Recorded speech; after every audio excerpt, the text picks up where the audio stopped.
Ontem, na aula anterior, nós conhecemos ações humanas e os impactos da natureza. Nós lemos o texto, vimos as imagens sobre tudo que a ação humana impacta na natureza e na paisagem. Nós ouvimos uma música linda de Toquinho, conversamos um pouco sobre as nossas ações em relação ao futuro e foi pedido para vocês fazerem as atividades das páginas 11 e 12. Agora nós vamos às correções. Vamos lá? 1.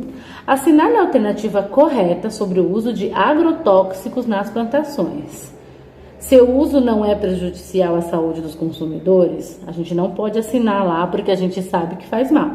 É só reler o texto. B. Aplicar agrotóxico não põe em risco a saúde do trabalhador rural? Se ele não estiver com os equipamentos corretos, prejudica sim.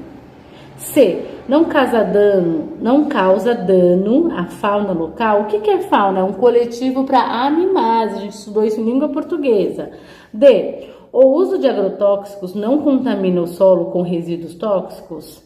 E por final, os agrotóxicos podem contaminar a água dos rios próximos às plantações? Então, essa é a alternativa correta. Seu uso não é prejudicial, aplicar agrotóxico não põe, a gente sabe que coloca, não causa dano, a gente sabe que sim, então a única correta é a E. Os agrotóxicos podem contaminar a água dos rios próximos às plantações. 2. Observe as ilustrações e assinale qual dela mostra atividade de pecuária adequada aos cuidados da natureza. Então, nós temos duas ilustrações aqui. Na cena 1, a gente percebe vários problemas que geram impactos ambientais.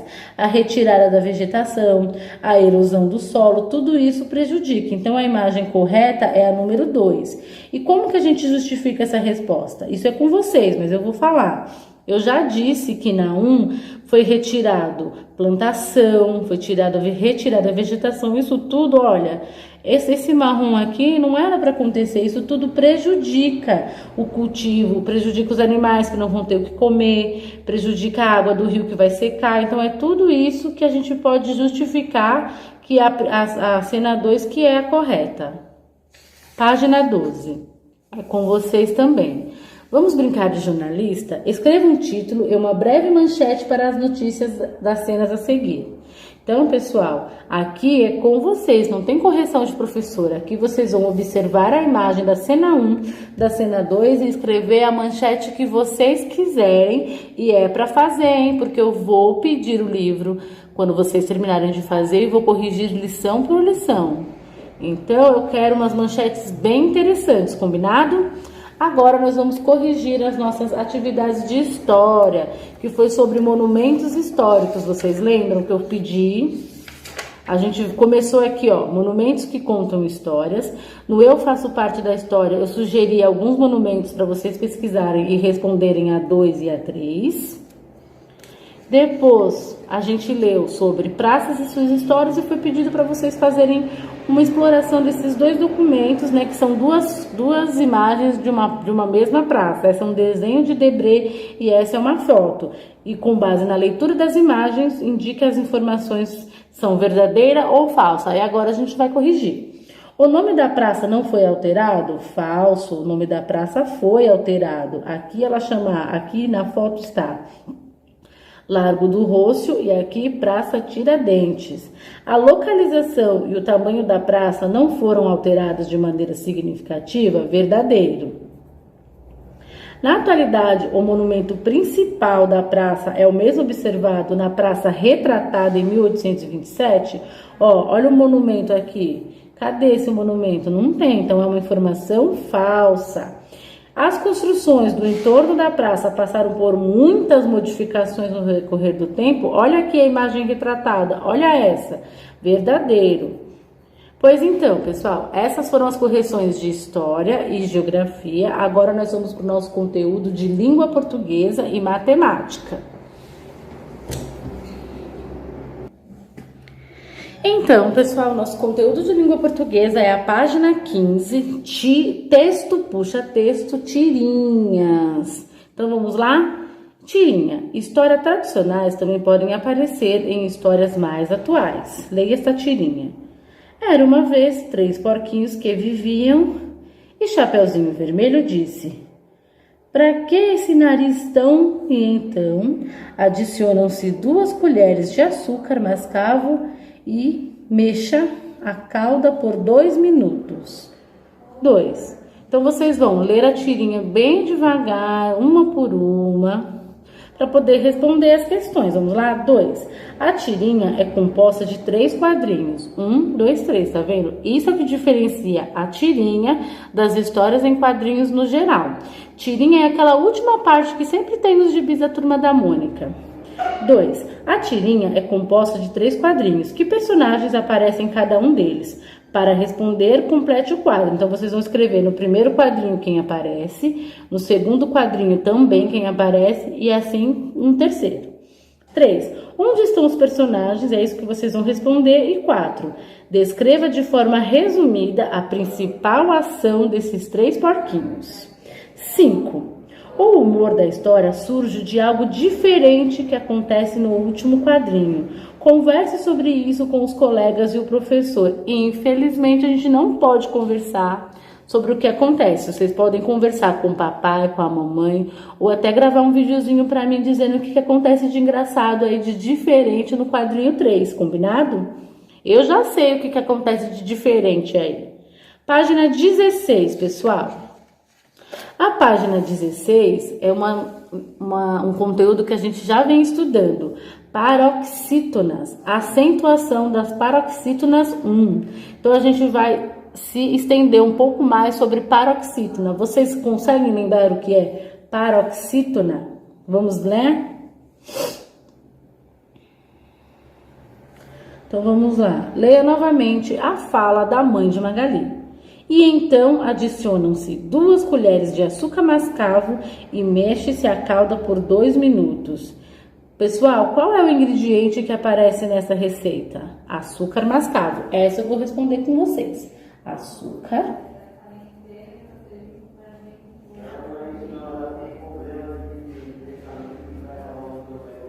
mascavo. Bem, o que você sabe sobre esse ingrediente? Se necessário, faça uma pesquisa e anote.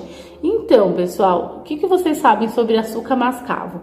Na próxima videoaula eu vou falar um pouco mais sobre esse ingrediente aí. E aí a gente responde a B juntos. Então, vamos lá. Acentuação das paroxítonas, né? Vocês vão fazer todas essas atividades. A gente já sabe qual é a paroxítona. É a penúltima sílaba tônica forte. Como no açúcar, ó. Última, penúltima, antepenúltima, açúcar. É por isso que a gente está estudando sobre a acentuação. E todos os exercícios das páginas 16, 17 e 18 são para fixar melhor esse conteúdo. Então, vocês vão fazer essas atividades e na próxima videoaula eu vou corrigir junto com vocês. Eu fiz a A e eu vou trazer informações sobre açúcar mascavo na próxima aula. E eu quero que vocês também pesquisem sobre açúcar mascavo e escrevam aqui no espaço do livro, tá bom? Então, todos esses exercícios são para a gente fixar as acentuações da paroxítona. O que são palavras paroxítonas? A penúltima sílaba tônica forte, como açúcar. Entendeu? E tem outras palavras aqui nas atividades que vão ajudar vocês a fixar o que é uma paroxítona. Então, vocês têm então as atividades de língua portuguesa são a 2, a 3, a 4 e a 5 sobre tirinha. A 5 é mais uma conversa aí que vocês vão ter com o papai, com a mamãe, ou uma reflexão sobre o que está acontecendo de diferente no quadrinho 3. E acentuação das paroxítonas, todos esses exercícios, todas essas atividades são para fixar as acentuações. E a gente já estudou o que é paroxítona, que é a penúltima sílaba tônica forte, como tem açúcar. Combinado? Então, na próxima videoaula nós vamos corrigir todos esses exercícios e fixar bastante conteúdo. Agora nós vamos para o nosso conteúdo de matemática. Registro de comprimento em metro e centímetro, página 12. Então, a gente já estudou sobre centímetros, a gente viu o que é metro, o que é milímetro, o que é centímetro. Fizemos atividades, corrigimos e agora a gente vai estudar sobre o registro desses comprimentos. Vamos lá? O tampo da mesa da cozinha de Luana tem a forma de um retângulo. Olha aqui, ó, é o tampo da mesa. Largura, comprimento. Tá vendo, ó? Largura, comprimento. Luana usou uma fita métrica para medir a largura e o comprimento da tampa da cozinha. Veja a medida. Ah, lembra daquele metro que a gente fez? Só um minuto que eu vou pegar. Pessoal, ó, lá no material de apoio a gente fez esse metro e a gente vai precisar desse metro para fazer a atividade da página 12. Vou deixar o metro aqui pertinho da gente. Então vamos lá. Luana usou uma fita métrica para medir a largura e o comprimento do tampo da mesa. Veja a medida encontrada, ó.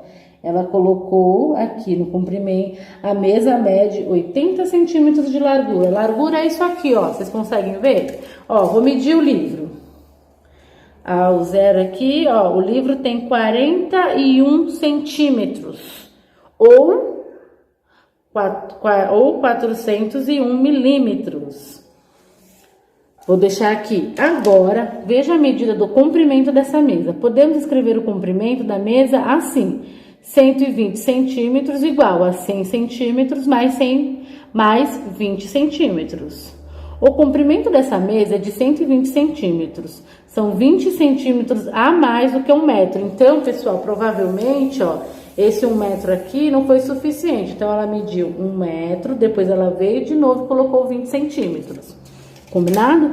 Para fixar melhor o conteúdo e vocês entenderem como é que a gente coloca isso num papel, vocês vão fazer as atividades número 1, número 2, da página 13 e da página 14, pessoal. Se nós estivéssemos juntos, nós íamos medir uns aos outros. Então, o que eu sugiro? Que você meça em casa, você, seu irmão, a mamãe, o papai, coloquem aqui, ó. Então, vocês vão colocar nome do aluno, que é vocês. E eu vou querer ver isso depois, combinado? Mamãe, papai. E quem tiver irmão, coloca só de um. Irmão ou mais, vocês que sabem, ou mais. Ou quem mais morar com vocês. E aí ele tá perguntando, quem é o aluno mais alto? Aqui vocês vão escrever de quem vocês escolherem para medir, quem é o mais alto. Pode ser a mamãe, pode ser o papai, pode ser você. É isso que eu quero que vocês façam. E eu vou observar depois, combinado? Então, voltando, nós temos atividades de língua portuguesa sobre tirinha, sobre acentuação de paroxítona e as atividades de registro de comprimento em metro e centímetro. Atividades da página 13, número 1, número 2. E a página 14 é vocês medirem vocês, papai, mamãe e irmão quem tiver, combinado? Na próxima videoaula nós vamos fazer todas as correções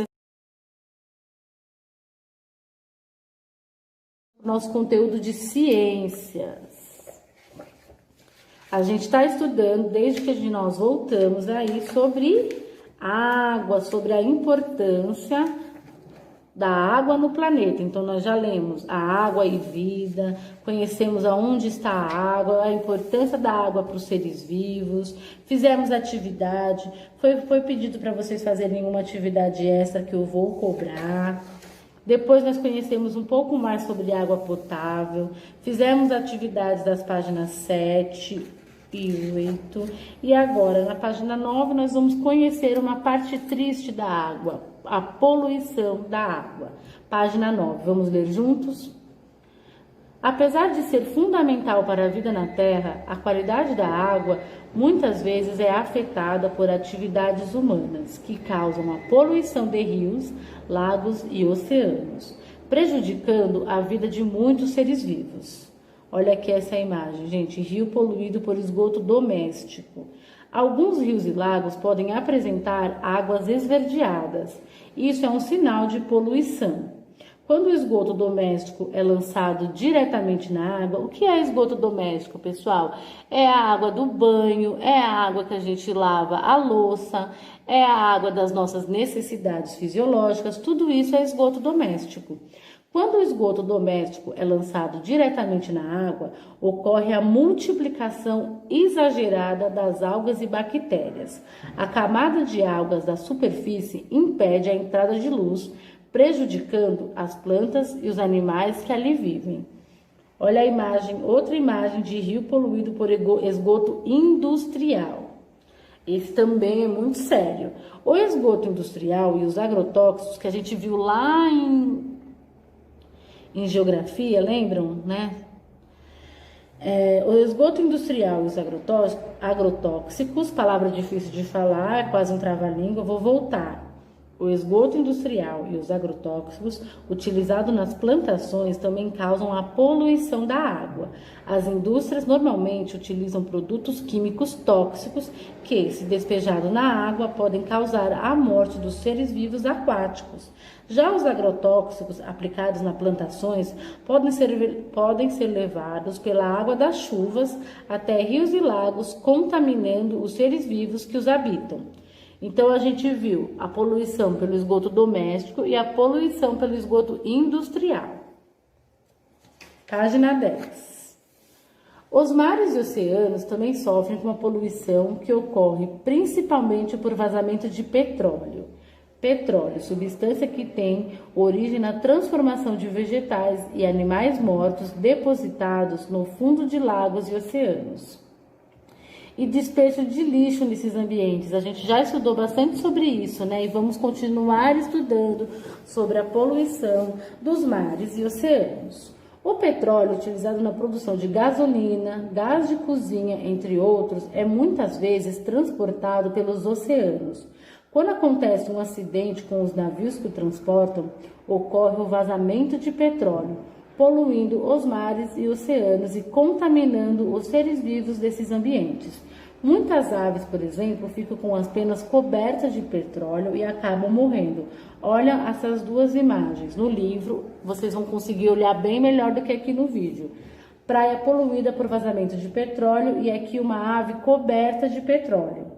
O lixo jogado nas praias também provoca graves consequências aos seres vivos que habitam os mares e oceanos. Além disso, ao ser jogado no chão das cidades, o lixo é carregado pela água das chuvas até os rios. Quando esses rios desaguam nos mares e oceanos, eles levam o lixo e a poluição das cidades para esses ambientes, contaminando-os. O plástico, por exemplo, é um material que leva centenas de anos para se decompor, para deixar de existir, para se decompor na natureza. Quando chega aos oceanos, ele é confundido com comida por muitos animais, como tartarugas, aves e baleias. E ao se alimentarem desse material, esses animais acabam morrendo pois eles não conseguem digeri-los, não faz a digestão adequada e eles acabam morrendo. E aí a gente vê assim duas imagens, ó, oceano poluído por lixo e aqui, ó, tartarugas marinhas confundem sacolas plásticas com água-vivas e muitas vezes acabam sufocados por esse material. Bom, pessoal, o nosso conteúdo de ciências é esse e agora eu vou explicar o que a gente vai fazer na próxima videoaula. Ciência em ação. Se vocês quiserem fazer junto comigo, vai ser legal. Então, vamos ler aqui o que a gente vai precisar para fazer essa ciência em ação. Então, vamos lá. Você estudou que a maior parte da água que cobre a superfície da Terra está nos mares e oceanos. Mas você sabe qual é a proporção de água salgada em relação a toda a água do planeta? E a quantidade de água doce equivale ao quanto do total de água da Terra? Será que toda essa água doce está disponível para consumo? Realize esse experimento e descubra as respostas. Então, pessoal, para realizar esse experimento, nós vamos precisar de uma garrafa PET de 2 litros com tampa, um copo transparente, um conta-gotas, uma colher pequena e água. O como fazer eu vou mostrar no vídeo de amanhã. Então, pessoal, eu vou pedir para que vocês releiam o texto de ciências com muita atenção, separem os materiais do Ciência em Ação e nós vamos fazer junto todo o passo a passo do vídeo. Nós vamos do Ciência em Ação, nós vamos fazer o número 1, número 2, número 3 e o número 4 e responder as questões aqui da página 12, mas isso vai ser em um outro vídeo. Então, por hoje é só, até a próxima.